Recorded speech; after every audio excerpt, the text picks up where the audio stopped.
Baik, shalom, selamat malam semuanya. Puji nama Tuhan, kita boleh berkumpul lagi di ibadah pemuda kita pada malam hari ini. Meskipun masih melalui Zoom, tapi itu tetap tidak menutup rasa sukacita kita untuk beribadah bersama. Dan terima kasih juga untuk Kak Selina yang sudah boleh bergabung dan kami. Yesus memberkati dan kita akan memulai ibadah kita pada malam hari ini. Untuk itu mari kita bersyukur atas anugerah Tuhan seminggu yang telah berlalu sehingga kita masih boleh ada sampai saat ini dan mari kita angkat pujian, ku bersyukur Bapa.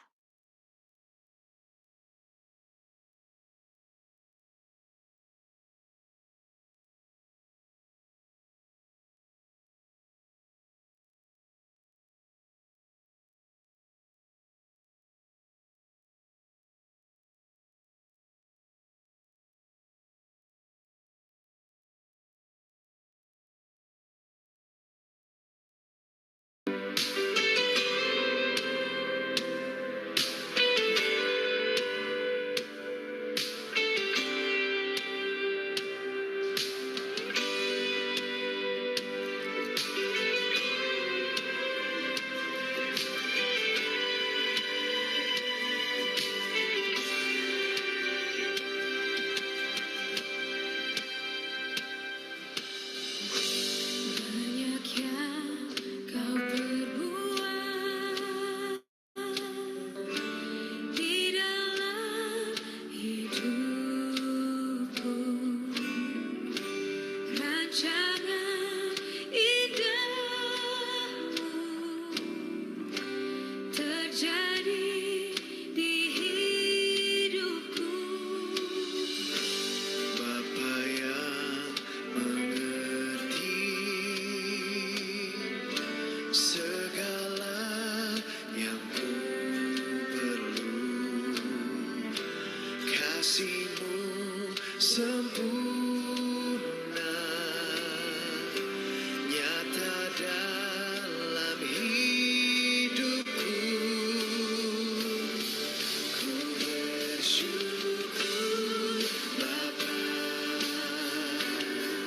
ku bersyukur Tuhan, buat kasih setia-Mu di dalam hidupku. Ku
Saya serahkan kepada Kak Michael untuk memimpin kita dalam doa pembukaan. Oke, kita sama-sama berdoa ya Tuhan, hari ini kami bersyukur kami boleh ada kesempatan kepada Tuhan, kami bersyukur kami boleh berkumpul lagi di ruang Zoom ini dengan kekuatan daripada Tuhan, tanpa ada kekurangan suatu apapun. Kami percaya semua adalah izin Tuhan kami boleh ada bersama dengan hari ini. Kami bersyukur juga buat Zelina yang hari ini juga boleh ada bersama-sama dengan kami. Dan kami akan beribadah bareng. Tuhan Yesus supaya memberkati setiap anak-anak muda GMI Osana Makassar maupun teman-teman dari komunitas Autentik juga yang hadir. Kiranya Tuhan Engkau yang memberkati setiap kami. Kiranya Tuhan Engkau yang memberkati dari awal sampai akhirnya. Kami boleh menikmati hadirat Tuhan meskipun kami berada di tempat kami masing-masing. Terima kasih banyak Tuhan. Inilah doa kami. Ucapan syukur kami dalam nama Tuhan Yesus. Haleluya. Amin. Amin. Amin. Saya saudara Delia. Baik, kasih Tuhan tidak ada habis-habisnya dalam kehidupan kita sepanjang minggu kita ini. Mari kita boleh bersyukur dan menyuruhkan namanya dan kita angkat pujian, serukan namanya.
Sebelum kita mendengarkan firman Tuhan lewat khotbah yang akan disampaikan oleh Kak Michael dan Kak Selina, mari kita bersama-sama menyatukan hati dan pikiran kita fokuskan Recording in untuk progress.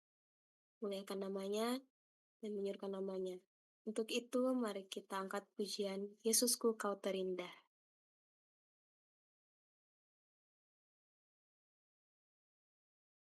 Recording stopped.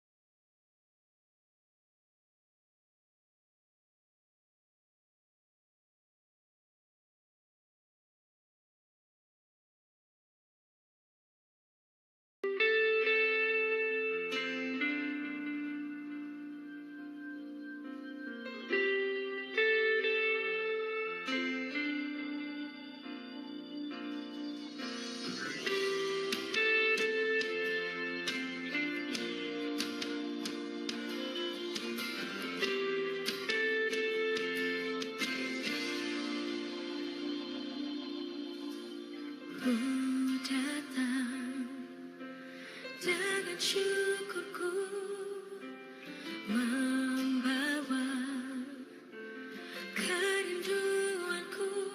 Yesus, ingin ku menyenangkanmu.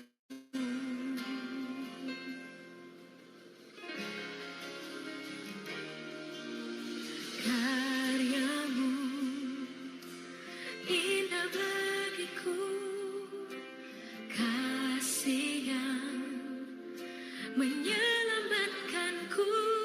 Yesus, inilah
Saya serahkan kepada Kak Michael. Oke.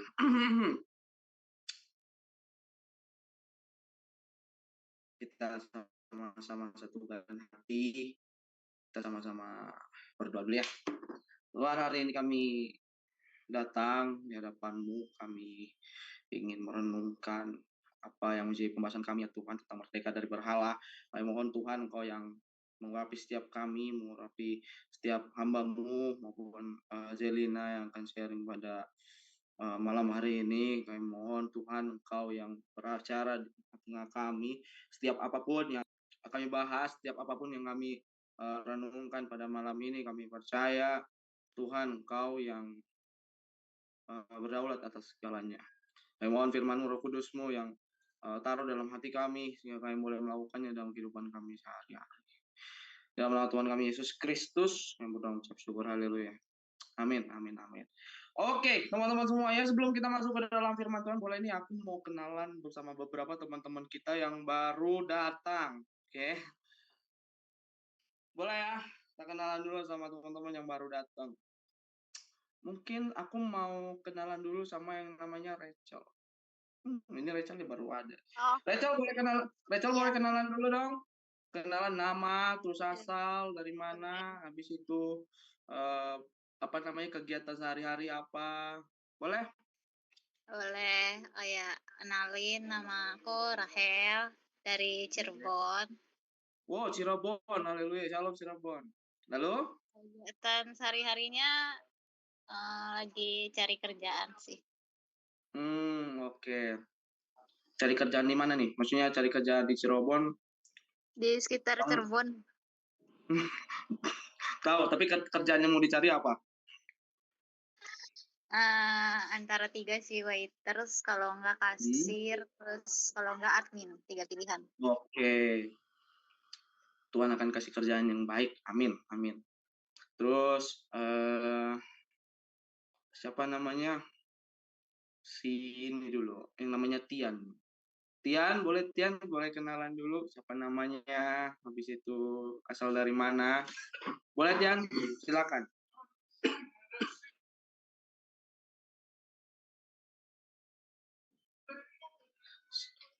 Bro Tian aman? Kayaknya dia nggak ada suara deh. Oke, izin pakai chat. Oke, biar bacain. Oke, oke. Sambil apa tadi nih? Sambil ngantor. Oke. Siap, Tian, siap. Oke, teman-teman semuanya. Kita akan masuk ke dalam series kita hari ini. Kebetulan kita ada di bulan Agustus. Masih di bulan Agustus. Kita di akhir bulan Agustus. Boleh Adelia? Aman? Aman nggak kira-kira? Maksudnya terputar nggak? Terputar nggak?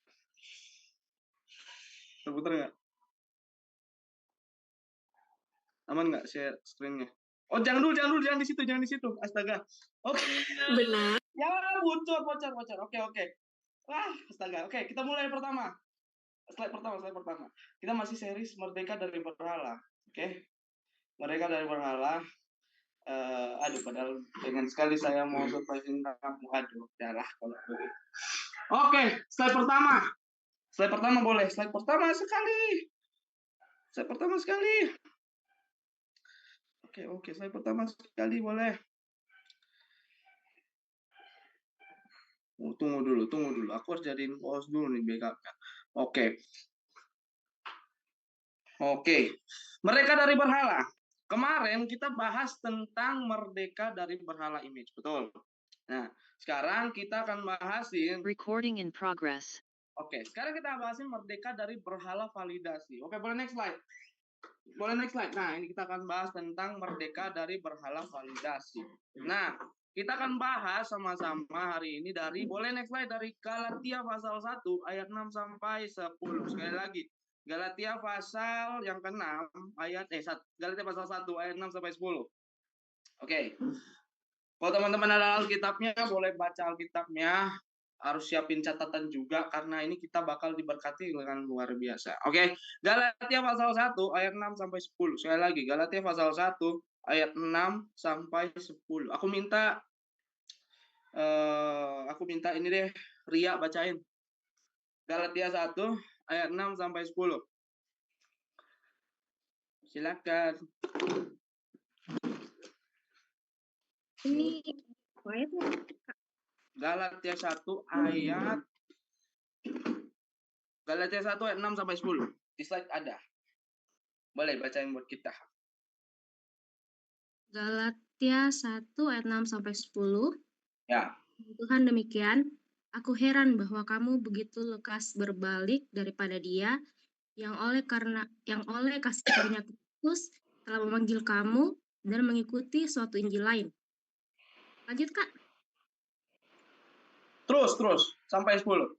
Terus sampai 10. Yang sebenarnya bukan Injil, hanya ada orang yang mengacaukan kamu dan yang bermaksud untuk memutarbalikkan Injil Kristus. Tetapi sekalipun kami atau seorang malaikat dari sorga yang memberitakan kepada kamu suatu Injil yang berbeda dengan Injil yang telah kami beritakan kepadamu, terkutuklah dia. Amin. Oh, masih ada 9-10. Terus, next slide lagi. Next slide lagi ada ya. Ini kan tadi sampai 8. Nextnya ada. Oke, sekarang baca dia. 9. Seperti yang telah kami katakan dahulu, sekarang kukatakan sekali lagi, jikalau ada orang yang memberitakan kepadamu suatu Injil yang berbeda dengan apa yang telah kamu terima, terkutuklah dia. Jadi bagaimana sekarang? Adakah aku cari kesukaan manusia atau kesukaan Allah? Adakah aku coba berkenan kepada manusia? Sekiranya aku masih mau mencoba berkenan kepada manusia, maka aku bukanlah hamba Kristus. Amin. Oke, kita sudah baca dari ayat-ayat ini dan saya percaya ini akan memberkati kita semua. Boleh next slide Adelia? Nah, kalian pernah nggak ini pertama ya. Kita tahu bahwa surat Paulus ke jemaat di Galatia ini, surat ini ditulis dengan nada yang sangat serius ya. Dan mendesak, bahkan Paulus langsung ke inti masalah tanpa basa-basi seperti yang biasa dilakukan di surat-surat lainnya. Nah, kenapa begitu? Nah, karena ada sesuatu yang sangat berbahaya sering terjadi dengan jemaat, ya kan? Nah, mereka umat Galatia ini kan menukar Injil yang asli dengan palsu kan ya. Nah, dan yang lebih parah lagi, mereka melakukannya hanya supaya diterima sama kelompok tertentu. Nah, Paulus begitu geram sampai apa? Dia menggunakan kata-kata yang sangat keras sekali. Dan bagaimana ini ya hari ini bisa bicara sama kita ya. Boleh next slide. Nah, coba kalian bayangkan ya. Coba kalian bayangkan situasi ini dengan jelas. Kalian lagi duduk di kantin kampus misalnya. Teman-teman kalian cerita tentang pesta akhir pekan. Tentang weekend lah gitu. Mereka nanya, "Kamu kemarin ngapain?" Dalam hati kamu tahu ada kebaktian, terus ada persekutuan, terus kita muda-mudi kayak gini. Tapi mulut kamu ngomong, "Oh, biasa aja di rumah." Boleh next slide. Atau mungkin situasi yang berbeda. Di kelas mungkin dosen sedang membahas topik yang sangat bertentangan dengan Kristen. Misalnya, mungkin tentang teori evolusi misalnya, yang menyangkal penciptaan misalnya. Atau pandangan tentang relativisme moral ya. Nah, seluruh kelas pasti mengangguk setuju. Tapi bahkan kasih applause gitu. Bahkan ada yang kasih tepuk tangan gitu loh. Dosen yang bertanya, ada yang punya pandangan berbeda gitu. Sementara kita diam 1000 bahasa. Padahal dalam hati kamu berteriak gak setuju, tapi takut dicap kolot kan. Pasti kita kayak gitu. Atau mungkin boleh next slide dalam konteks pacaran misalnya. Nah, pacarmu mulai istilahnya minta hal-hal yang melanggar. Boleh next slide. Nah, kalau dia ngomong ke kalian bahwa kalau kalian sayang aku, kalau kamu sayang aku, kamu pasti mau kan katanya. Dan kamu terjebak antara mempertahankan prinsip atau mempertahankan hubungan, ya. Dan boleh next slide lagi Adelia, boleh? Boleh, next slide. Oke. Nah, selamat datang di Validation Worship, di mana kita rela tukar kebenaran demi penerimaan. Yuk, kita mau sama-sama belajar dari jemaat Galatia yang menghadapi pergumulan yang sama, yang menghadapi yang namanya the same same struggle begitu ya. Kita lihat lagi di Galatia 1:6-10 ya. Aku heran bahwa kamu begitu lekas berbalik dan mengikuti suatu Injil lain. Kita masuk poin yang pertama. Boleh Mas next slide. Yang pertama, Injil palsu itu dimulai dari hati yang haus validasi. Ya. Boleh next aja, yang masuk poin pertama aja itu yang tulisan. Injil palsu dimulai dari hati yang haus validasi.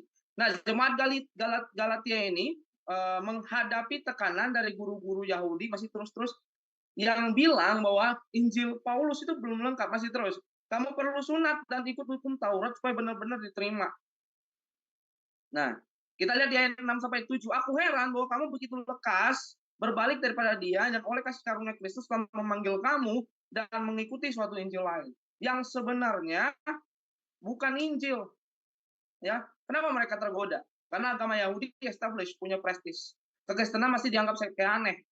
Dengan menambah unsur Yahudi, mereka berharap lebih istilahnya diterima lah, lebih aman. Boleh next slide. Tadi kita mau belajar yang poin pertama yang pertama sekali adalah ternyata motivasi jemaat Galatia saat itu takut ditolak. Dan paralel hari ini kita tergoda mengencarkan Injil demi penerimaan. Di kampus, semua agama sama, supaya terlihat toleransi. Di dalam pertemanan, ikut gosip dan toxic behavior supaya nggak dikucilkan. Di media sosial mungkin, sembunyikan identitas Kristen supaya nggak dicap kolot. Dan refleksi yang buat kita, di mana kamu sering kompromi demi diterima. Boleh next slide lagi. Yang kedua adalah harga kemerdekaan adalah kemungkinan ditolak. Boleh next slide. Di ayat 8-9, ya. Di ayat 8-9 dia bilang begini. Tetapi sekalipun kami atau seorang malaikat dari sorga yang memberitakan kepada kamu suatu Injil yang berbeda dengan Injil yang telah kami beritakan kepadamu, terkutuklah dia. Seperti yang telah kami katakan dahulu, sekarang kukatakan sekali lagi. Jika ada orang yang memberitakan padamu suatu Injil yang berbeda dengan apa yang telah kamu terima, terkutuklah dia. Paulus menggunakan kata terkutuk di sini. Penghukuman paling ekstrim sebenarnya untuk siapapun yang mengubah Injil, bahkan kalau dia sendiri atau malaikat. Nah, kenapa bisa sekeras ini, teman-teman? Karena ketika kita modifikasi Injil demi validasi, kita itu sedang mengkhianati Kristus sendiri. Dan boleh next slide. We can serve two masters, teman-teman. It's impossible to serve two masters. Coba kalian hitung the cost-nya. Pertama, mungkin kehilangan teman. Tapi apakah mereka teman sejati kalau hanya mau berteman dengan versi palsu dirimu? Terus yang kedua, ada segi akademismu mungkin. Nilaimu mungkin nggak setinggi kalau ikut curang. Terus tiga, mungkin dalam relationship, mungkin putus dengan pacar yang nggak seiman misalnya. Tetapi apa yang kamu dapat? Pertama, kebebasan batinmu. Nggak capek maintain image palsu, tidur nyenyak dengan hati nurani yang bersih. Terus yang kedua, teman yang terima kamu apa adanya. Terus yang ketiga, kamu punya keberanian, kamu punya integritas, kamu punya iman yang dewasa. Dan sekarang lakukan friendship auditmu. Apakah teman-temanmu mendorong lebih dekat atau jauh dari Tuhan? Terus yang kedua, coba praktekkan holy courage. Pilih satu situasi minggu ini untuk kita bisa berdiri teguh. Yang ketiga, yuk bangun support system dengan baik, dengan sehat. Boleh next slide, bahwa identitas kita, sekarang masuk poin 3. Identitas kita hanya ada ditemukan di dalam Kristus. Boleh next slide lagi, di ayat 10. Sekiranya aku masih mencoba berkenan pada manusia, maka aku bukan hamba Kristus. Paulus pakai kata hamba, posisi terendah dalam hierarki sosial. Kenapa?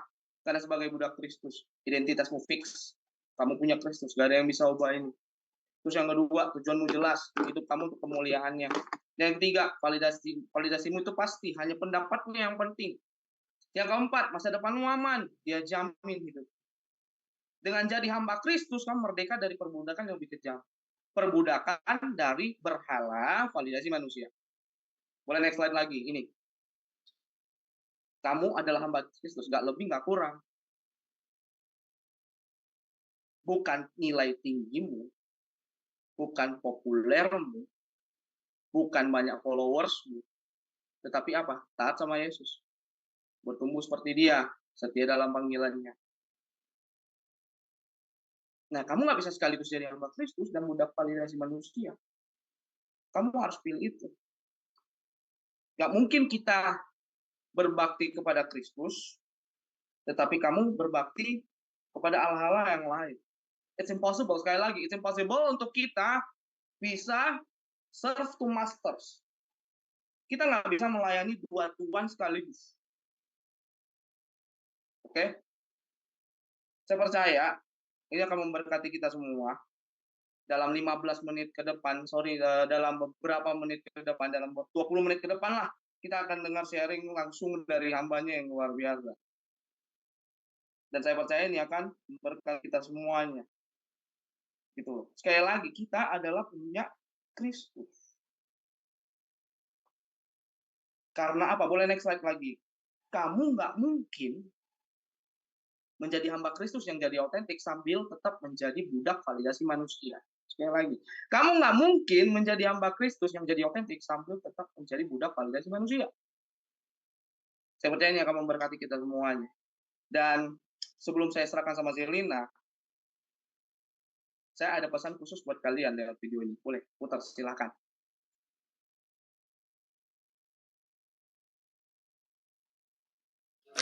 Benar, Tuhan itu bisa mengubahkan setiap kita.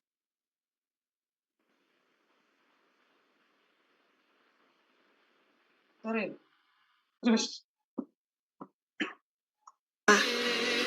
Tapi, ketika kita tidak ambil keputusan itu, bagaimana hal itu bisa terjadi?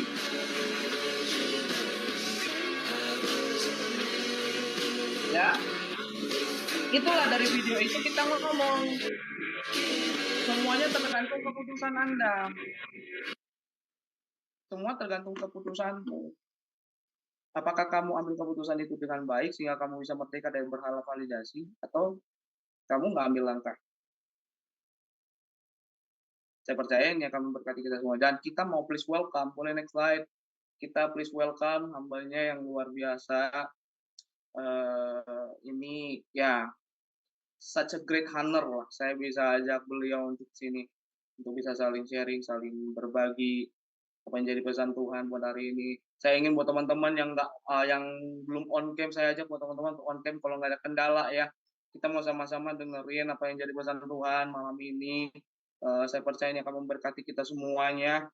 Zelina ini dia masih menempuh pendidikan teologi di STTB The Way di Jakarta. Dan dia, puji Tuhan, saya lihat di reelsnya banyak sekali kesaksian di mana dia dibawa Tuhan di satu kompetisi yang luar biasa namanya Miss Indonesia di di salah satu TV swasta. Kalau teman-teman Miss Indonesia tahulah sosok orang ini, ya kan? Saya percaya kita akan sama-sama diberkati. Boleh kasih reaction-nya, boleh kasih reaction apinya, kasih reaction love-nya, kasih reaction apapun untuk kita sambut Zelina Mangadang, Zelina Mangadang, ya, untuk kita bisa sharing pada hari ini. Persilakan. Oke, baik. Terima kasih banyak, Kak Mike. Ini saya mau memastikan dulu karena di sini hujan. Apakah suara terdengar dengan jelas? Kalau jelas, boleh dikasih. Jelas ya? Aman. Oke, ya. Pertama-tama mau mengucapkan terima kasih banyak buat Kak Michael yang sudah mengundang, sudah ngajak untuk collab, dan saya mengucapkan salam kenal juga buat teman-teman semua, terkhusus buat teman-teman muda-mudi dari Eyon Hosana Makassar. Jadi saya sedikit perkenalan, saya sekarang menempuh sekolah atau perkuliahan teologi itu udah semester 7 sekarang, masuk tahun terakhir, dan saya sebenarnya asli dari Sulawesi Tengah. Kalau mungkin ada yang tahu Palu, Poso, nah saya itu berasal dari kabupaten kecil. Di sini ada salah satu partisipan juga yang dari kabupaten saya, yaitu Magda. Kami dari Kabupaten Banggai Kepulauan, jadi terpencil tempatnya, teman-teman. Nah, saya mau bagikan kesaksian hidup saya juga lewat hal ini, dan ya puji Tuhan, Tuhan bisa membawa saya sampai di titik ini. Semua butuh proses, dan saya mau bagikan sharing kesaksian saya, lebih tepatnya sesuai dengan apa yang kita bahas pada sore hari ini, sudah diawali sama Kak Michael tadi ya. Kita mau bahas tentang validasi ini sendiri. Kita bahas lebih dalam, teman-teman, pada sore ini. Boleh di slide selanjutnya, Kak? Iya. Nah, kalau kita mau rangkum, jadi saya ketika buat materi ini saya rangkum dari beberapa sumber, apa sih validasi itu?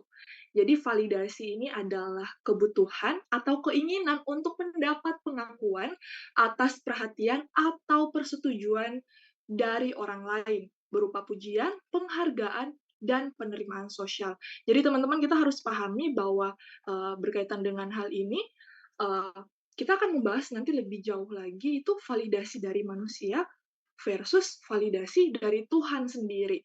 Nah, oke. Iya, saya boleh minta next lagi. Nanti kalau misalnya suara nggak jelas, mohon saya dikasih tahu ya, biar nggak lanjut kalaupun nggak jelas suaranya. Baik.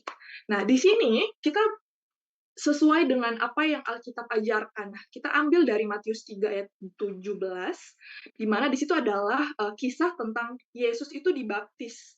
Teman-teman pasti tahu kisah tentang Yohanes Pembaptis dengan Yesus ketika Yesus itu dibaptis seperti itu. Nah, di sini di ayat yang ke-17 dikatakan, lalu terdengarlah suara dari sorga mengatakan, inilah anakku yang kukasihi, kepadanyalah aku berkenan. Nah, itu berbicara tentang bagaimana Yesus itu divalidasi oleh Allah. Kita kalau baca secara full ya teman-teman, itu dari ayat 13 sebenarnya sampai ayat yang ke-17, tapi saya cuma highlight sedikit di sini.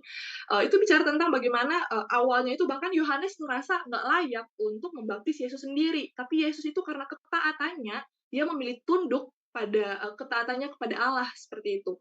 Sehingga di sini kita bisa melihat bahwa Allah itu memvalidasi Yesus sendiri dalam kisah pembaptisan tersebut. Nah, validasi ini memperkuat identitas Yesus sebagai putra Allah, ya menegaskan bahwa pekerjaannya adalah kehendak Allah dan membuktikan otoritas serta kasih Allah kepadanya, kepada Yesus sendiri. Nah, inilah yang menjadi acuan kita teman-teman bahwa Yesus sendiri sudah memberikan contoh kepada kita nih anak-anak Tuhan nih lewat apa yang firman Tuhan katakan bahwa Yesus itu validasinya itu dari Allah, bukan dari manusia. Bahkan nanti di slide-slide selanjutnya kita bisa melihat bahwa Tuhan Yesus pun mengajarkan kepada kita semua supaya kita itu harus bersiap-siap nih kalau kita ikut Tuhan, itu kita akan ditolak sama dunia. Realitanya seperti itu. Gitu. Seperti tadi yang sudah Kak Michael katakan, ya kamu gimana mau ikut Tuhan? Mau benar-benar dikatakan pengikut Kristus kalau kamu masih mau lihat validasi dari dunia gitu ya. Ya, udah dikatakan kok dalam firman Tuhan, kita kalau ikut Tuhan pun kita akan ditolak sama dunia. Nah, gimana tuh? Jadi kita akan bahas lebih lanjut. Next slide, Kak. Oke. Nah, kita sebelum membahas tentang berhala validasi, ternyata tuh pasti ada faktor-faktor yang menyebabkan seseorang tuh jadi haus validasi, teman-teman. Nanti saya akan kasih perumpamaan juga. Yang pertama, ini harga diri rendah. Jadi orang dengan harga diri rendah itu seringkali meragukan nilai diri mereka. Nah, mereka mencari validasi dari orang lain untuk merasa lebih baik tentang diri mereka sendiri. Nah, validasi eksternal atau dari luar itu membantu mengisi kekosongan keyakinan diri seseorang itu yang kurang. Jadi teman-teman, aku percaya Tuhan mungkin mau menyampaikan sesuatu pesan lewat hal ini, lewat apa yang kita lagi bahas sore hari ini. Karena ketika membahas tentang faktor-faktor ini, jujur aja teman-teman, ini tuh bahas tentang sesuatu yang lebih dalam. Mungkin dalam diri hati teman-teman akan dikorek-korek, mungkin ada luka masa lalu dan sebagainya yang Tuhan ingatkan pada sore hari ini, yang secara tanpa sadar tuh kita punya gitu ya. Lalu ini yang pertama ya, harga diri rendah. Lalu yang kedua kita lanjut, ini lebih kenal lagi nih, mungkin banyak yang relate juga. Slide selanjutnya. Iya, pengalaman masa kecil. Di sini nanti saya akan ceritakan juga ada kesaksian real terjadi nih, teman saya sendiri. Nah, ini bicara tentang pengalaman masa kecil. Nah, ini berkaitan dengan pola asuh itu yang kurang mendukung, kurang validasi. Ini kita ambil sebuah bayangan di kepala kita bahwa ini bicara tentang seorang anak kecil gitu ya, yang kurang mendapat dukungan atau orang tuanya itu terlalu kritis kepada anaknya ini. Sehingga itu seseorang itu tumbuh dengan kebutuhan validasi yang tinggi. Dia bisa punya validasi yang tinggi, kebutuhan validasi yang tinggi itu bisa terjadi ya karena dua faktor juga. Karena dia kurang mendapat validasi tersebut atau orang tuanya terlalu kritis sama dirinya gitu ya. Lalu yang kedua, di sini poin selanjutnya adalah anak-anak yang tidak mendapatkan cukup pujian atau pengakuan dari orang tua. Nah, akan cari validasi di tempat lain seperti itu. Nah, yang ketiga, di sini poin selanjutnya, trauma atau pengalaman negatif di masa kecil juga dapat berpengaruh dalam hal ini. Nah, teman-teman saya izin cerita ini, saya mohon izin dari salah satu teman saya. Ini benar-benar baru banget teman-teman saya tuh biasa di kampus saya, dan memang hal-hal kecil yang saya lakukan dalam pelayanan saya yang Tuhan persiapkan saat ini adalah saya berusaha untuk menjadi teman cerita bagi teman-teman di sekitar saya. Nah, salah satunya saya dekat dengan salah satu anak, bisa dikatakan lumayan dekat sama saya karena saya juga sering cerita ke dianya. Lalu singkat cerita, suatu malam kita teleponan dan kita lagi bahas tentang apa makna kebahagiaan, apa arti kebahagiaan buat Anda, apa makna bahagia yang sejati buat teman-teman, buat saya dan teman saya ini. Nah, kalau secara saya pribadi, saya menemukan kebahagiaan saya itu di dalam Tuhan. Ketika saya bisa mengenal Tuhan dan saya bisa menemukan identitas saya yang sebenarnya di dalam Tuhan. Itu makna kebahagiaan saya. Ketika Tuhan berkata, saya cukup, saya berharga, dan intinya kalau kita melakukan sesuatu Tuhan bisa disenangkan dengan kehidupan kita, itu adalah titik kebahagiaan tertinggi saya. Nah, tapi teman saya ini waktu itu menarik banget. Dia bilang kayak gini, makna kebahagiaan buat saya adalah ketika saya diterima oleh orang lain. Nah, waktu itu teman-teman saya kaget, tapi saya nggak boleh kita langsung menghakimi. Saya justru memberikan lebih dalam lagi, memberikan waktu saya, telinga saya untuk saya dengar. Waktu itu saya berasa kayak Tuhan kasih hikmat bahwa ini tuh ada faktor masa lalu yang berpengaruh sama hal ini. Karena ini kami seumuran, saya umur 20-an teman-teman, dan teman saya pun kita seumuran. Ada faktor masa lalunya yang berpengaruh sama kesimpulannya tentang makna kebahagiaan gitu ya. Ya, dia bilang, "Saya bahagia ketika saya diterima oleh semua orang." Saya langsung kaget di situ, tapi tetap dalam hati saya, "Oh, kenapa ya ini Tuhan ya?"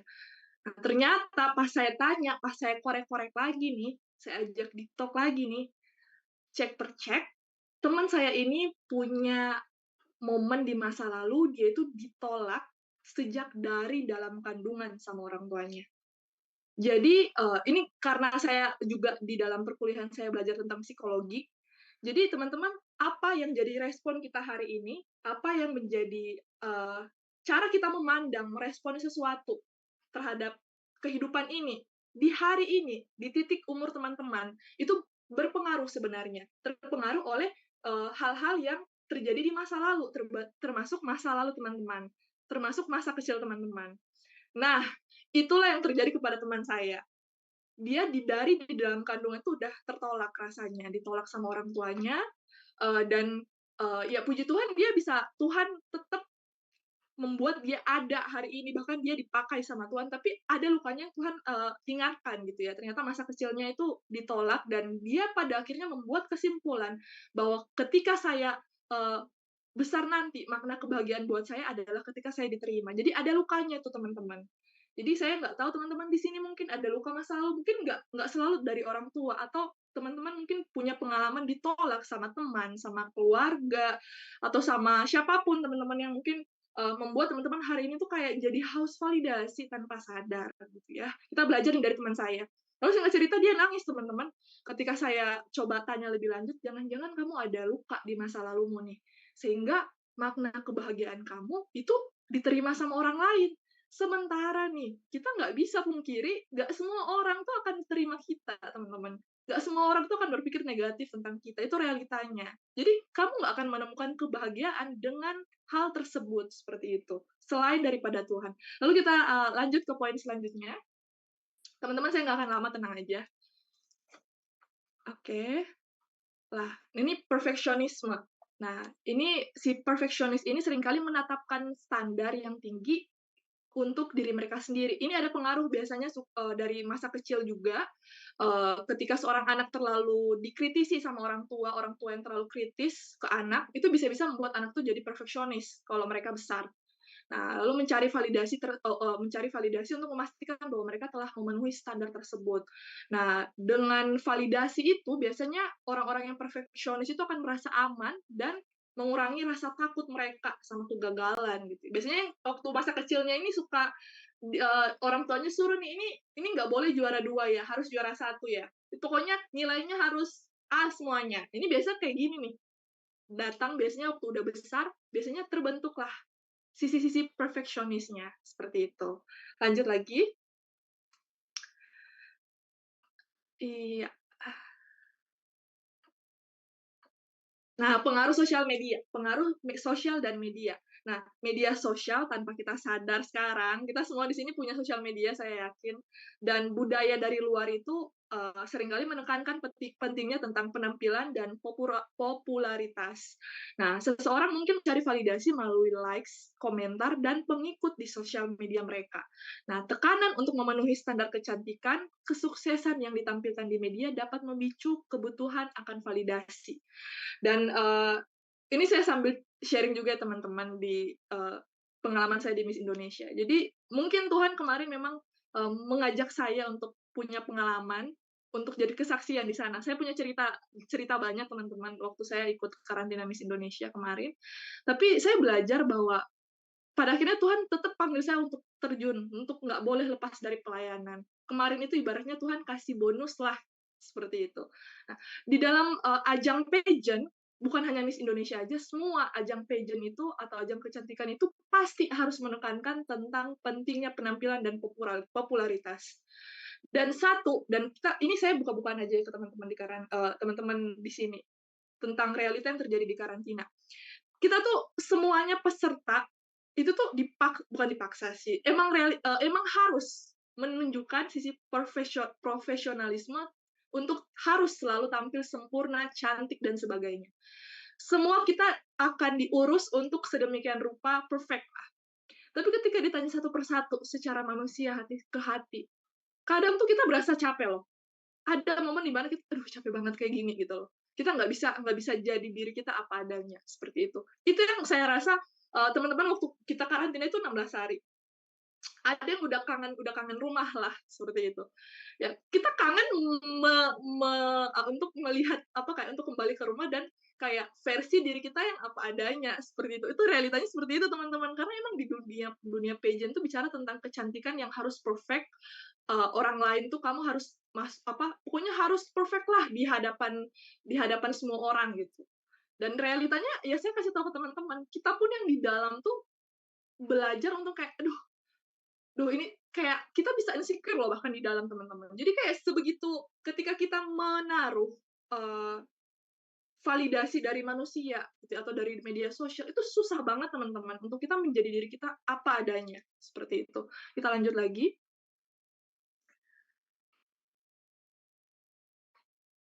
Ya, ini krisis identitas atau jati diri. Biasanya karena berkaitan dengan hal ini tuh seseorang tuh cari validasi untuk membantu menemukan siapa mereka. Biasanya orang-orang yang belum tahu nih, saya ini siapa ya, seperti itu ya, belum tahu identitasnya. Nah, sehingga validasi itu menjadi pengganti dari pemahaman diri yang kurang. Oke, kita next lagi untuk persingkat waktu, biar nggak terlalu lama banget. Nah, kita akan bahas lebih lanjut kenapa sih keliru jika kita mencari validasi dari manusia. Coba kita next lagi. Nah, yang pertama, pendapat manusia itu berubah-ubah faktanya. Contohnya nih, yang cewek-cewek mungkin di sini tahu ya, ataupun cowok-cowok juga di sini ya, wanita maupun pria. Selalu ingat banget dulu tren tentang apa sih arti kecantikan buat Anda. Contohnya gitu ya. Arti kecantikan tuh tiap orang tuh beda-beda. Ada yang menurut A, kecantikan tuh yang kayak gini, ada yang B, kecantikan kayak gini. Nah, pendapat manusia tuh berubah-ubah dan nggak sama. Itu kayak gitu contohnya ya, teman-teman. Jadi nggak ada satu tuh yang tetap. Nggak ada satu yang kekal ibaratnya. Lalu yang kedua, kita lanjut. Nah, merasa tidak pernah cukup, nggak akan ada habisnya, teman-teman.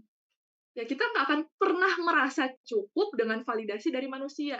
Karena nggak akan pernah berhenti, teman-teman. Nggak akan ada habisnya. Lanjut lagi. Nah, hidup dalam kecemasan karena ketidaktentuan respon dari orang lain. Kita sadar nih, teman-teman, ketika kita berbuat sesuatu, nih, teman-teman, contohnya melakukan hal yang bagus lah, positif. nggak semua orang loh, bahkan melihat hal itu tuh positif. Kadang ada orang-orang yang mungkin melihat kita tuh dari sisi lain, negatif. Kayak nggak semua orang tuh akan punya respon tuh yang sesuai dengan ekspektasinya kita. Dan itu realitanya. Itu bahayanya kalau kita cari validasi dari manusia. Nggak tentu seperti itu. Lanjut lagi, Kak. Nah, sulit untuk menjadi diri sendiri. Ya iyalah, kita bukan melihat diri kita justru melihat apa yang orang lain katakan tentang kita, terus kita masukin nih ke diri kita, yang nggak bisa. Kita nggak bisa jadi diri kita sendiri, autentik, seperti hashtag yang ada di sini, gitu, teman-teman. Next lagi. Nah, kehilangan jati diri sendiri. Nah, semakin kita mencari validasi, teman-teman, dari manusia, semakin kita akan kebingungan dengan identitas jati diri kita itu siapa. Wong dari sini beda, dari sini definisi validasinya beda. Terus digabung-gabungin, ya kita nggak tahu lah, jadi buram lah pandangan diri kita tentang diri kita sendiri. Seperti itu. Lanjut lagi. Nah, tidak semua orang benar-benar autentik dalam memberikan validasi. Nah, kita kadang dalam kehidupan kita tuh, kita harus sadar loh, nggak semua orang yang mungkin puji kita itu atau yang memberikan pujian, itu benar-benar tulus loh sama kita. Kadang ada yang ada maunya, ada licik-liciknya, dan ya makanya kita nggak bisa ngandelin manusia untuk cari validasi, karena nggak ada yang kekal sifatnya, nggak ada berubah-ubah, nggak menentu, dan bagaimana kita bisa menemukan jati dirinya kita, teman-teman, yang sebenarnya. Kalau kita punya kita ada di lingkaran yang kayak nggak menentu seperti itu. Gitu ya. Contohnya ini teman-teman saya kasih ilustrasi dikit ya. Oh bentar ya, saya lihat dulu ini slide saya sampai mana ya tadi. Sebentar ya teman-teman. Jati diri. Nah, ya. Oke, saya mau kasih satu ilustrasi dulu. Saya hapus background dulu. Maaf ya teman-teman. Oke. Nah, di sini saya punya kotak ya. Terlihat ya. Ini bukan promosi ya teman-teman. Ini benar-benar kotak mau jadi ilustrasi. Nah, ini ketika teman-teman, ini adalah box yang full ya. Awalnya full, anggaplah ini full ya teman-teman. Nah, kita untuk merasa diri kita cukup, itu tuh harus seperti ini contohnya, validasi nih, yang kita dapatin dari manusia. Kalau kita mau ngikutin standar dunia ya. Nah, kalau seandainya, ini validasi dari manusia nih, lagi full ya. Teman-teman lagi ada di momen teman-teman lagi nggak baik-baik aja, atau lagi ada kegagalan. Validasi dari manusia bisa, kita gambarkan, ilustrasikan, itu bisa kurang. Tolong teman-teman bayangkan kotak di luar ini itu kayak dirinya teman-teman ya. Di dalam ini tuh kebutuhan validasinya teman-teman. Ini diri teman-teman, ini validasi dari orang-orang. Ketika teman-teman mungkin ada kegagalan, berkurang validasi dari orang lain. Bahkan kritikan yang teman-teman terima. Ketika teman-teman mungkin lagi di momen yang ngelakuin kesalahan dan sebagainya, berkurang lagi nih. Teman-teman cari validasi di pekerjaan mungkin nggak ketemu nih. Berkurang terus. Kepercayaan dirinya makin kurang loh, teman-teman. Seseorang ketika dia sadar validasi terbesarnya di dalam Tuhan, teman-teman, validasi terbesar yang ia miliki, yang ia punya itu bersumber dari Tuhan, dia akan ngerasa dirinya itu full, teman-teman. Tapi kalau dari manusia, kita bisa aja ngerasa full untuk sementara waktu, tapi untuk setelahnya nggak menentu, teman-teman. Bisa aja kayak gini contohnya. Teman-teman mungkin dari keluarga, orang tua kita nggak sempurna, keluarga kita nggak sempurna, teman-teman berkurang lagi rasanya, validasinya di sini. Nah, kenapa kita hanya temui, teman-teman, validasi yang sesungguhnya itu dari Tuhan? Karena Tuhan tuh nggak ngelihat kita. Tuhan nggak ngelihat kita itu dari pencapaiannya kita. Dari penilaian manusia, enggak, gitu loh. Tuhan ngelihat, Tuhan mencintai kita itu dengan tanpa syarat. Itulah yang menjadi pembedanya. Manusia itu melihat apa yang di depan mata, teman-teman. Iya kan? Manusia melihat apa yang di depan mata. Apa yang teman-teman punya. Itu di sosial media kayak gitu, teman-teman. Seringkali seseorang menunjukkan apa yang mereka miliki, apa yang mereka punya, kelebihan mereka, gitu ya. Itulah makanya seringkali seseorang mencari validasi di situ juga, di sosial media. Karena seseorang bisa menampilkan sisi terbaiknya mereka. Tapi ketika sisi kurangnya yang ditampilkan, apakah manusia menerima? Belum tentu. Kenapa kita hanya mencari validasi kita dari Tuhan? Ya karena Tuhan tuh melihat kita utuh, itu tanpa melihat apa yang menjadi kekurangan teman-teman. Bahkan Tuhan Yesus itu mati di atas kayu salib itu untuk kekurangan saudara. Untuk ketidaksempurnaannya kita, teman-teman. Itu yang menjadi pembeda ya, teman-teman. Kita kalau mencari validasi di manusia itu nggak akan ada habisnya, dan nggak akan menentu, karena manusia melihat apa yang kita punya, apa yang jadi kelebihan kita, apa yang jadi kesempurnaannya kita. Tapi Tuhan nggak lihat itu. Tuhan cintai kita apa adanya, bahkan sebelum kita jadi apa-apa. Sebelum kita mungkin jadi orang yang hari ini ada seperti ini, seperti itu. Teman-teman bisa melayani. Iya, Tuhan sayang teman-teman yang melayani hari ini. Tapi Tuhan sudah lebih dahulu mengasihi teman-teman semua, satu persatu di tempat ini, jauh sebelum teman-teman bisa melakukan apapun. Itu yang menjadi pembedanya. Oke, next. Kita sudah mau di akhir ya. Saya nggak akan lama-lama di poin setelahnya. Jadi kita memilih hidup, ya. Jadi kita memilih untuk hidup bagi Kristus. Lanjut lagi, Kak. Nah, kita tuh harus menyadari bahwa seringkali kita mesti berani ditolak oleh dunia. Nah, Yohanes 15 itu berbicara tentang bagaimana Yesus itu mengajarkan ke murid-muridnya bahwa kita boleh tampilin ayatnya dulu, Kak. Ini setelahnya ada ayat dulu soalnya. Ya, oke. Nih, ayat yang ke-18. Jikalau dunia membenci kamu, ingatlah bahwa ia lebih dahulu membenci aku daripada kamu. Nah, ayat ke-19. Sekiranya kamu dari dunia, tentulah dunia mengasihi kamu sebagai miliknya. Tetapi karena kamu bukan dari dunia, melainkan aku telah memilih kamu dari dunia, sebab itulah dunia membenci kamu. Kita lanjut lagi di ayat selanjutnya, Kak, di Lukasnya. Nah, oke. Katanya kepada mereka semua, setiap orang yang mau mengikut aku, ia harus menyangkal dirinya, memikul salibnya setiap hari dan mengikut aku. Sesuatu yang harus kita lakukan adalah, ya udah, kalau dunia udah akan membenci kita dengan kita punya Tuhan, kita sadar identitas kita di dalam Tuhan, ya udah, toh Tuhan cukup buat saya. Toh Tuhan adalah kepuasan yang sejati buat saya. Dia isi kekosongan yang ada dalam diri saya. Seperti itu, teman-teman. Kita lanjut lagi ke slide selanjutnya. Nah, kita nggak bisa menyenangkan semua orang. Teman-teman, dulu kata-kata ini aku nggak terlalu percaya. Kayak, ini kata-kata yang udah sering banget sih keluar, tapi apa benar ya? Jadi tuh sampai saat ini aku menyadari, nggak semua orang akan senang dengan prestasi teman-teman, dengan pencapaian teman-teman. Itu realita yang terjadi, seperti itu. Nggak semua orang punya POV yang sama, bahasanya. Oke, lanjut lagi, Kak. Nah, fokus kita hanyalah kepada Tuhan semata. Lanjut lagi, Kak. Poin selanjutnya. Nah, identitas diri kita bersumber dari Tuhan. Oke. Nah, kita next lagi. Bagaimana sih cara kita nih untuk aplikasinya ya, untuk kita bisa mengaplikasikan dalam kehidupan kita, teman-teman, secara prakteknya nih. Kita sebagai anak muda itu bisa hidup dalam Tuhan tanpa terjebak dari validasi manusia. Nah, yang pertama, sumber validasi. Kita harus sadari di mana nih sumber validasi yang kita punya gitu ya, yang kita jadi patokannya, seperti itu, teman-teman. Di mana sih patokan sumber validasi teman-teman hari ini? Manusia kah atau Tuhan? Aku cuma mau bilang ke teman-teman hari ini, validasi sejati itu datangnya hanya dari Tuhan, bukan dari manusia. Lalu yang kedua, nah, fokus pada tujuan kekal.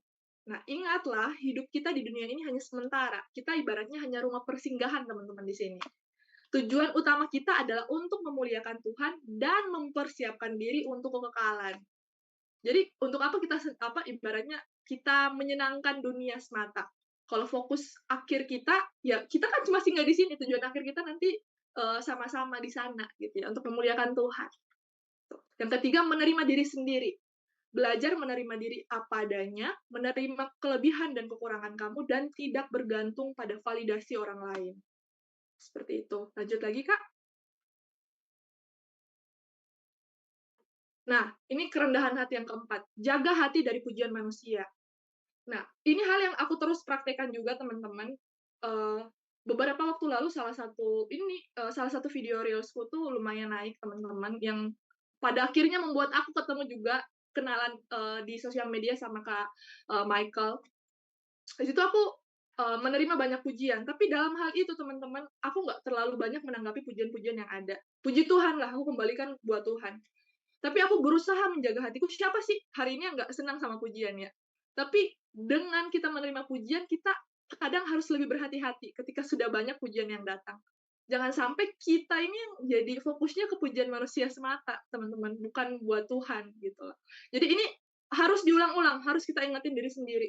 Aku kadang juga karena aku suka juga untuk punya konten-konten di sosial media, sukanya itu karena bagiku, aku bisa memberkati orang tuh di sosial media juga, nggak peduli seberapa banyak, gitu ya. Nggak peduli seberapa, ya mungkin masih banyak yang lebih banyak followersnya udah, tapi aku mau yang ada, setia kepada jiwa-jiwa yang ada, mungkin yang bisa aku berkati. Ya, aku harus jaga hati juga, teman-teman, karena nggak seringkali kita suka memandang apa yang di depan mata, likes dan sebagainya, gitu ya. Oke, yang kelima, nah, bijaksana nih, yang aku udah kaitin tadi, bijaksana dalam menggunakan sosial media. Jangan biarkan sosial media mendikte siapa kita, gitu. Jangan biarkan, sosial media itu, mungkin dulu sempat ada challenge-challenge yang kayak, 1 hari diatur sama followers, gitu. Kayak, itu kita harus hati-hati, teman-teman. Tanpa sadar kita mengizinkan sosial media itu mendikte siapa kita, gitu. Tentunya yang kedua juga, ya aku pernah mengalami fase ini, teman-teman, aku pengen cerita juga. Kayak contohnya dulu aku pernah lihat tren yang kayak, "Oh, ini rambut cewek nih, rambut panjang nih." Terus dia nanya ke followers-nya, "Bagusan aku rambut panjang apa rambut pendek ya? Apa digunting aja atau enggak ya?" Hal-hal sekecil itu tanpa sadar kita lakuin untuk mencari penerimaan atau validasi manusia, dan itu tuh nggak, ya, it's okay, silakan, teman-teman, itu hak teman-teman. Tapi yang aku mau katakan hari ini adalah hati-hati, teman-teman bisa berfokus ke validasi manusia, dan teman-teman mungkin bisa melakukan sesuatu yang bukan diri teman-teman. Itu, seperti itu. Oke, masih ada lagi nggak ya poinnya? Oke, kita next. Nanti akan di-closing sama Kak Michael ya, teman-teman. Nah, ketahuilah bahwa Tuhan mencintai dan menerima kita apa adanya, bukan berdasarkan prestasi atau penilaian manusia. Teman-teman, Tuhan mencintai kita tanpa syarat, teman-teman. Itu yang menjadi faktanya hari ini. Oke, selanjutnya. Bangunlah identitas dirimu berdasarkan kasih dan penerimaan sosok yang tidak pernah berubah. Ini, maaf ya, teman-teman, harusnya sosok ini di huruf besar ya, teman-teman. Sosok itu maksudnya kayak pribadi Bapak sendiri gitu ya, menerima teman-teman, nggak pernah berubah. Nah, saya mau bilang sedikit, teman-teman, di pembahasan saya di bagian akhir ini berkaitan dengan apa yang saya alami bersama Tuhan. Semakin saya belajar untuk mengenal Tuhan, semakin saya belajar untuk mencintai Tuhan, untuk bangun hubungan sama Tuhan, semakin saya mengenal siapa diri saya. Bahkan apa yang Tuhan inginkan buat hidup saya, teman-teman. Makanya saya nggak pernah haus. Ibaratnya nggak pernah, ketika di dalam hubungan tuh saya nggak pernah sampai titik kayak, mungkin ada teman-teman yang saat ini lagi jalin hubungan, apalagi yang masih muda-muda. Pertanyaan, "Kamu sayang aku nggak?" Itu seringkali mungkin pernah terlintas di pikiran teman-teman. Tapi kalau teman-teman udah dalam Tuhan, pertanyaan itu seperti sedang meragukan kasih Tuhan buat hidupnya teman-teman sendiri. Kalau misalnya manusia nggak sayang teman-teman, ya udah, masih ada Bapa di sorga yang sayang sama teman-teman hari ini, gitu loh. Jadi, saya sedikit lumayan bisa dikatakan gengsi ketika bertanya, "Kamu sayang aku nggak?" Karena kayak saya, ya udah, manusia mungkin bisa terbatas, bisa berubah kapan aja, tapi saya mengingat kalau saya gituin tuh kayak saya berasa nggak ada pribadi yang sayang sama saya, gitu loh. Padahal ada. Padahal Bapa di sorga sebegitu sayang sama saya, bahkan mati buat saya. Yesus Kristus diutus buat kita semua, teman-teman. Jadi itu yang menjadi reminder buat kita pada sore hari ini. Aku berharap teman-teman bisa menerima poin apa yang menjadi hatinya Tuhan pada sore hari ini, bahwa jangan sampai kita itu tuh kehilangan diri kita di tengah-tengah dunia yang semakin parah ini, karena kita mencari validasi dari manusia semata gitu. Padahal kita harus ingat ada satu pribadi yang yang jadi sumber validasi sejati buat hidupnya kita. Itu yaitu Tuhan sendiri. Oke, saya serahkan kepada Kak Michael, Kak. Kasih reaction dulu dong buat Zelina. Thank you Zel buat sharingnya buat malam Thank you, hari Kak. ini. Dan saatnya sekarang yuk kita ambil waktu ya. Kita ambil waktu untuk sungguh-sungguh kita renungin baik-baik ini.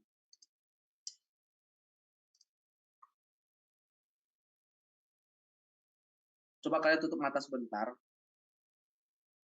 Biarkan Rohnya yang Kudus itu berbicara ke hati kalian yang paling dalam. Nah, sekarang masuk ke sesi jika itu kamu. Oke, jika itu kamu. Jika itu kamu. It's you. Coba kalian tutup mata sebentar. Saya ingin bertanya buat teman-teman semua. Jika itu kalian yang setiap hari bangun dengan anxiety tentang bagaimana orang akan menilaimu hari.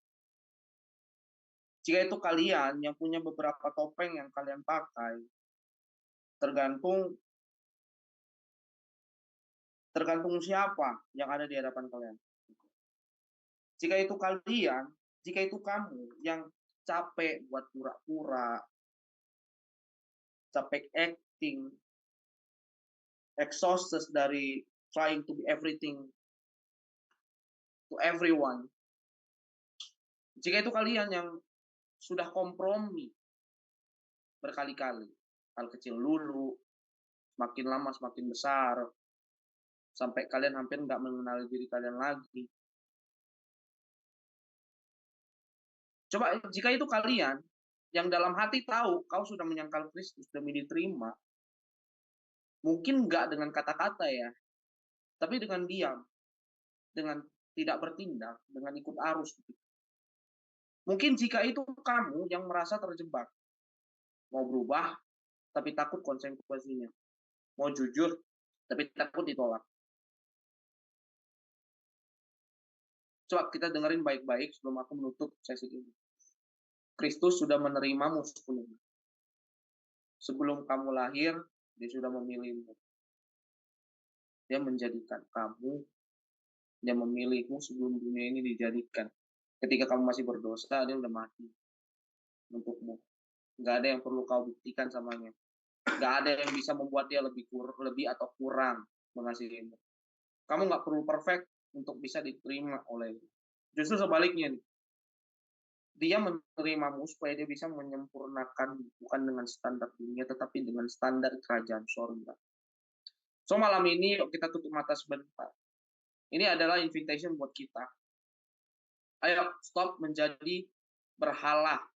Ya, stop validasimu jadi berhala. Misalnya kamu untuk merdeka. Untuk mulai hidup sebagai hamba Kristus yang merdeka. Untuk melepaskan topeng-topeng yang sudah terlalu lama kamu pakai. Ini memang nggak gampang sih. Memang nggak gampang. Akan ada harga yang harus dibayar. Mungkin ada air mata. Mungkin ada penolakan. Mungkin ada kesepian sementara. Tetapi, that's I promise to you guys. Bahwa apa? Kamu akan menemukan kemerdekaan yang sejati. Kemerdekaan untuk tidur dengan tenang. Tanpa anxiety. Hidup dengan integritas tanpa pura-pura.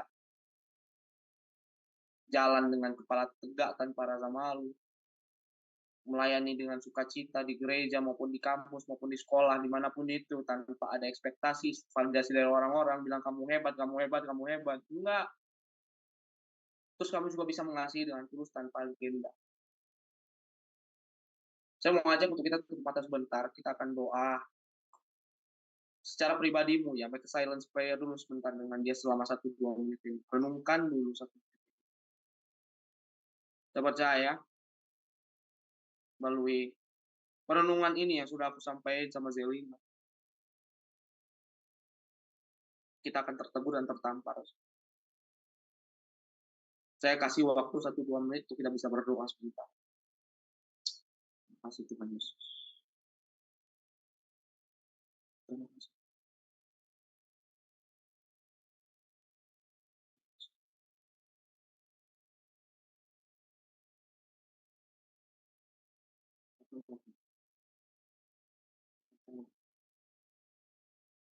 Terima kasih Tuhan.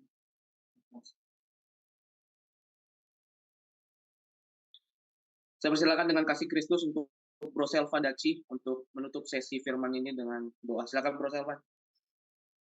Baik, kita akan menutup sesi firman Tuhan. Kita akan berdoa. Mari kita berdoa.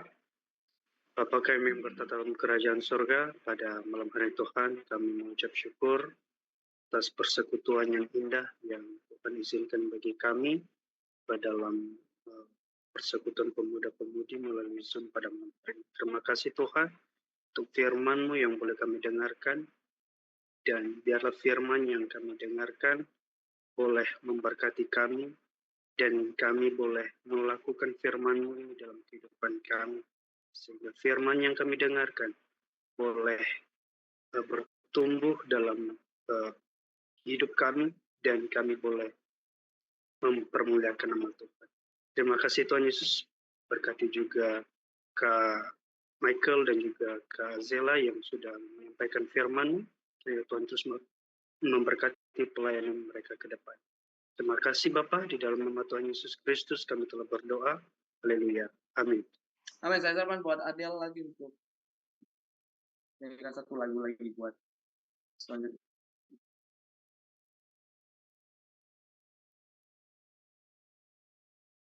Baik, terima kasih kepada Kak Michael yang telah menyampaikan firman Tuhan, dan kepada Kak Selina juga yang telah menyampaikan kesaksian yang luar biasa bagi kita semua. Sekarang kita akan memberikan yang terbaik untuk Tuhan. Bagi teman-teman yang ingin memberikan persembahannya, boleh mengirimkannya lewat nomor rekening yang akan saya share ke grup pemuda dan kolom chat. Sambil memberikan yang terbaik, mari kita angkat pujian, jangan lelah di ladangnya Tuhan.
Saya serahkan kepada Kak Michael untuk memimpin kita dalam doa penutup. Oke.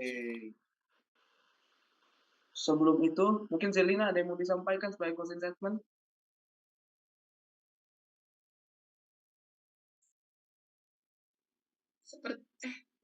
Sepertinya kalau dari saya sudah sangat dirangkum tadi sama Kak Michael. Saya hanya mengucapkan terima kasih buat kesempatannya, buat teman-teman semua. Ya, kita terus bertumbuh ya di dalam Tuhan, karena Tuhan baik buat kehidupannya kita, teman-teman. Semangat! Oke. Nah, boleh banget apa yang mau didoain dulu sebelum aku tutup di dalam doa, boleh? Boleh, teman-teman boleh bersuara dulu apa yang mau didoain. Saya Kak Michael. Yes, gimana tuh? Dari saya, pokok doanya tolong doakan untuk kesehatan orang tua saya, terkhusus Bapak. Ya. Bapak sakit asam urat, sampai sekarang itu masih sehat setelah keluar dari rumah sakit dan sekarang dirawat jalan dan belum ada pemulihan total seperti itu, masih dalam proses pemulihan, tolong doakan. Dan juga yang kedua itu sakitnya itu ginjalnya rusak dua-duanya. Oke. Berdoa buat kesembuhannya bapaknya dari Bro Selvan. Ada lagi? Anyway, yang lain? Ada yang lain? Selain Bro Selvan tadi ada? Ya, silakan. Oh, ada Sunrise Iya Kak. dari Kelapa Gading ini. Bagaimana Sunrise? Iya, aku juga boleh deh mohon doanya untuk papaku juga karena papaku juga sakit sih dari tahun kemarin kan, 3 kali bolak-balik rumah sakit. Nah sekarang emang udah mendingan tapi mulai drop lagi sama dia kena ginjal juga dan makin turun. Waktu itu EFGFR-nya udah sampai ke 30. Ya udah 30 karena takutnya makin turun kan, takutnya cuci darah ya. Jadi sedih. Maksudnya mohon doanya juga teman-teman untuk papa saya gitu. Dan aku juga lagi ngumpulin duit untuk mau beli pengobatan lain, ibarat kata mohon doanya juga gitu, karena aku mau coba pakai obat-obatan lain yang dari luar negeri gitu, yang untuk ngebantu ke sel-sel kayak gitu. Jadi ya semoga kiranya dicukupkan semuanya gitu dan diperlengkapi oleh Tuhan sih, dan juga keluarga bisa sabar gitu, dan semoga papaku juga sadar untuk bisa mengurangi rokoknya juga kayak gitu sih Itu guys. dia. Karena agak susah juga. Gitu. Terima kasih. Oke. Ada lagi teman-teman selain Sunrise sama Bro Selvan tadi? Sama juga ya. Oke, ini jadi satu pokok doa buat kita semua ya teman-teman GMI Hosana Makassar. Berdoa buat pelaksanaan event Makassar for Jesus Jilid 3. Saya mau sedikit disclaimer bahwa Makassar for Jesus Jilid 3 ini diselenggarakan oleh Jaringan Doa Pemuda, ya, JDP, Jaringan Doa Pemuda di Kota Makassar. Ini gabungan dari semua gereja-gereja di Kota Makassar. Jadi puji Tuhan kita bisa dapat tempat untuk kita bisa terlibat di terlibat di event ini. Dan kalau teman-teman tahu dari JDP ini banyak anak-anak muda yang pengen sekali terlibat ya. Jadi disclaimer, kalau teman-teman kira kalau ini dari gereja tertentu, ini dari denominasi tertentu, enggak ya, tolong untuk disampaikan kepada mudanya. Ya, ini dari JDP, Jaringan Doa Pemuda sekota Makassar. Ya, ini jadi pokok doa untuk kita semuanya. Dan juga kalau mau teman-teman mau terlibat di dalam volunteer ini apa? Kalau teman-teman pengen banget terlibat di dalam acara ini acara tanggal 11 Oktober 2025 di Balai Manunggal. Kalau teman-teman tahu tempatnya di Balai Manunggal. Dan Makassar for Jesus 3 ini melibatkan sekitar 150 gereja lokal di Kota Makassar. Dan puji Tuhan saya bisa ikuti yang namanya sosialisasi acaranya kemarin, dan semuanya bisa terdengar dengan jelas, semua acaranya bisa dirinci dengan baik. Dan kalau teman-teman ingin terlibat untuk volunteer, boleh banget hubungin aku atau bisa nanti isi formnya gitu. Oke, ini menjadi pokok doa kita semuanya untuk Makassar for Jesus Jilid 3. Dan juga pokok doa selanjutnya untuk Indonesia kita, memang ya. Indonesia kita lagi ada kacau-kacaunya teman-teman. Apalagi teman-teman di daerah Jakarta, Zelina juga menyaksikan sendiri bagaimana di luar di sekitar tempat tinggalnya juga mungkin ada sedikit kekacauan. Mungkin di Sunrise juga mungkin ada sedikit kekacauan. Kiri juga di daerah Makassar mungkin kita tidak tahu keberadaannya ya, mungkin macet atau bagaimana kita tidak tahu, tetapi kita akan berdoa untuk kesejahteraan Indonesia. Yuk kita mau sama-sama berdoa buat pokok doa ini. Yang pertama tadi tentang Makassar for Jesus Jilid 3, terus nanti untuk bangsa Indonesia kita akan doakan secara bersama-sama. Nggak usah dinyalakan mikrofonnya, tetapi kita sampaikan di hadapan Tuhan, kita buka suara kita sama-sama berdoa. Bapak, hari ini kami berdoa, kami serahkan ya Tuhan untuk acara event bersama untuk Makassar for Jesus jilid 3, Bapak hamba berdoa Tuhan untuk penyelenggara yaitu Jaringan Doa Pemuda Sekota Makassar JDP Sekota. Bapak hamba berdoa Tuhan untuk pelaksanaan ini di tanggal 11 Oktober 2025 di Balai Mandunggal. Hamba berdoa di dalam nama Tuhan Yesus, kiranya Tuhan seluruh gereja-gereja di Kota Makassar penuh kemuliaan Tuhan, seluruh gereja-gereja boleh terlibat di dalamnya untuk memberkati Kota Makassar. Berkati semua panitia yang bergerak, berkati semua volunteer yang mendaftarkan untuk bisa melayani bersama dari berbagai denominasi gereja. Hamba berdoa di dalam nama Tuhan Yesus, kiranya Tuhan Engkau yang melancarkan acara ini sehingga Kota Makassar penuh dengan kemuliaan Tuhan. Seluruh gereja bersatu untuk memuliakan nama Tuhan. Bapak hamba berdoa juga buat bangsa Indonesia, bangsa dan negara kami, kami serahkan ke dalam tangan Tuhan yang saat ini dilanda oleh banyak sekali kekacauan, dilanda oleh banyak sekali yang namanya demonstrasi demi demonstrasi. Bapak hamba berdoa di dalam nama Tuhan Yesus, bangsa dan negara Indonesia disayang Tuhan Yesus. Bapak kami berdoa Tuhan untuk masa-masa yang terlibat dalam demonstrasi. Bapak gerakkan hati mereka untuk tidak anarkis ya Tuhan. Bapak hamba berdoa Tuhan untuk setiap masa-masa yang terlibat di dalam demo ini agar tidak menimbulkan kekacauan, chaos, sehingga terjadi memecah belah. Kami tidak menginginkan hal itu ya Tuhan. Bapak kami berdoa buat pejabat-pejabat negeri ini yang mungkin sering tidak mendengar suara rakyat, sering tidak mendengar keluh kesah rakyat. Bapak kami berdoa pejabat-pejabat yang korup, pejabat-pejabat yang tidak takut Tuhan, pejabat-pejabat yang tidak berhak kepada rakyatnya, hamba berdoa Tuhan Engkau lakukan sesuai dengan apa yang Kau kehendaki. Bapak kami berdoa juga Tuhan, runtuhkanlah mereka, pejabat-pejabat yang tidak benar di hadapan Tuhan, pejabat-pejabat yang tidak seturut dengan kehendak Tuhan. Bapak, sayangilah Indonesia. Tuhan Yesus, sayangilah Indonesia. Allah Roh Kudus, sayangilah Indonesia. Terima kasih Tuhan Yesus. Bapak saat ini hamba berdoa buat teman-teman kami yang saat ini menaikkan doa mereka di hadapan Tuhan.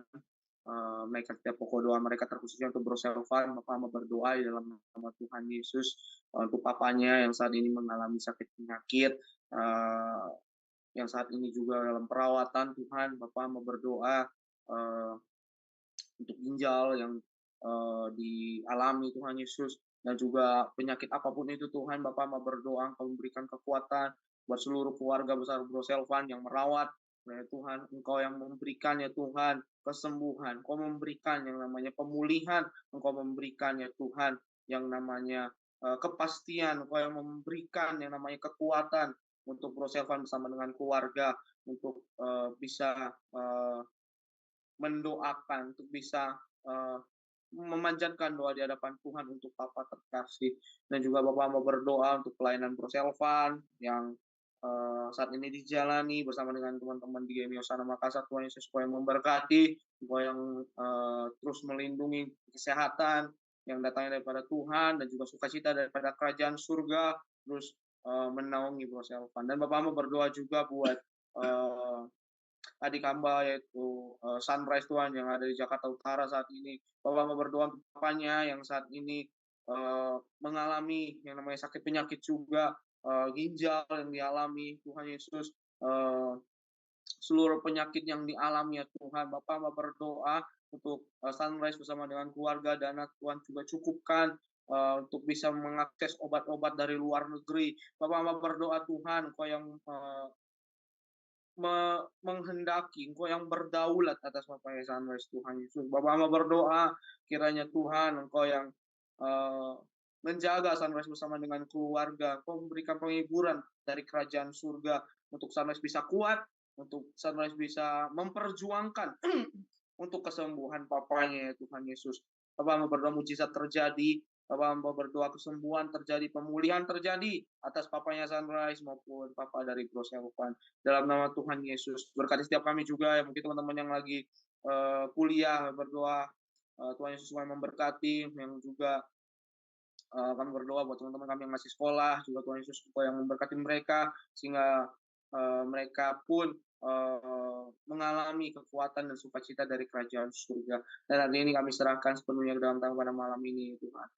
Kita sama-sama menaikkan doa Bapa kami, yuk. Bapa kami di surga, dikuduskan namamu, datanglah kerajaanmu, jadilah kehendak-Mu di bumi seperti dalam surga. Berikan kami pada hari ini makan kami yang secukupnya, dan ampunilah kami akan kesalahan kami. Dan kami mampuni yang bersalah pada kami. Dan janganlah membawa kami dalam pencobaan, dan lepaskan kami dari yang jahat. Padang Engkau yang punya kerajaan dan kuasa dan kemuliaan sampai selama-lamanya. Teman-teman semuanya, kita sudah menyelesaikan ibadah kita pada malam hari. Sekarang terimalah berkat dari Yang Maha Kudus, Tuhan kita Yesus Kristus. Setiap dari perkataan ini aminkan, ini menjadi bagian dalam hidupmu. Diberkatilah keluargamu, diberkatilah studi dan karir, diberkatilah lumbung-lumbungmu, diberkatilah pendidikanmu, diberkatilah masa mudamu, diberkatilah seluruh aspek dalam hidupmu. Engkau dijadikan naik dan bukan turun, dijadikan yang kau kepala dan bukan ekor. Selama engkau setia beribadah, mencari Tuhan Allahmu, maka apapun yang kau kerjakan pasti diberkati berhasil. Dan pada akhirnya, terimalah dengan iman kasih sayang dari Allah Bapa, cinta kasih dari anaknya yang tunggal, Tuhan kita Yesus Kristus, penyertaan yang manis dari Allah Roh Kudus, menyertai setiap Anda dan saya, mulai malam hari ini sampai Maranatha, keluargamu dan keluargaku berkumpul di bumi dan di kerajaan surga. Haleluya. Amin. Terima kasih banyak semua. Tuhan Yesus memberkati. Saya serahkan buat pengurus untuk sampaikan apa yang mau disampaikan. Persilakan Yesi atau Adelia.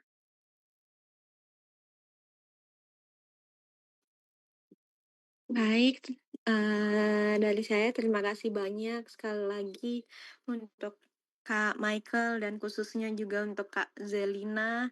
Terima kasih sudah berkenan bergabung bersama-sama dengan kami, dengan kita. Dan terima kasih untuk sharingnya, kesaksiannya, firman Tuhan yang sangat memberkati kita semua. Tuhan memberkati Kak Zelina dalam perkuliahan, dalam pelayanan yang ada. Kak Michael pun demikian. Terima kasih juga untuk teman-teman yang sudah hadir pada malam hari ini. Tuhan memberkati kita semua. Oh ya, katanya mau foto ya. Ini dokumentasi dulu yuk. Yang apa namanya, yang on cam yuk. Ada Tian, terus ada Ega, terus ada Risa, terus ada Gary. Mas Ivan, bantu dong Mas Ivan. Dokumentasi dulu Mas Ivan. Addicted Mas Ivan. Atau kau juga boleh lah jadi cadangan. Dua cadangan lah. Boleh teman-teman, Gary, Tian, ada Ega Ufuy. Ada namanya Ega Ufuy. Berdua ya, berarti. Ayo, mulai. Mas Ivan, mana Mas Ivan?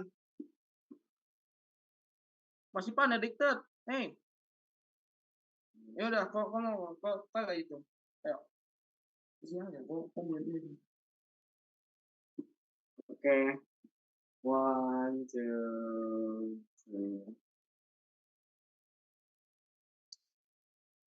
Oke, lagi.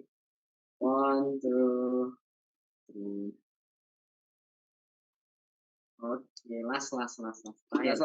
Zelina, kami mau ikut posemu, Zelina. Terakhir ya. Pose kamu apa bebas, yang penting kita ikutin posemu. Oke. Gimana, Zel? Gaya terbaik. Gaya terbaik dulu, Zel. Oh, oke, boleh begini. Ayo. 2,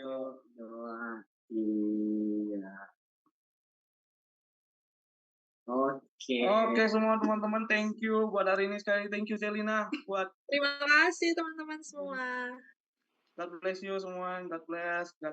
Bye semuanya. Tuhan memberkati. Thank you, Bro Selvan. Thank you, Risa. Thank you, Gary. Thank you semuanya. God bless.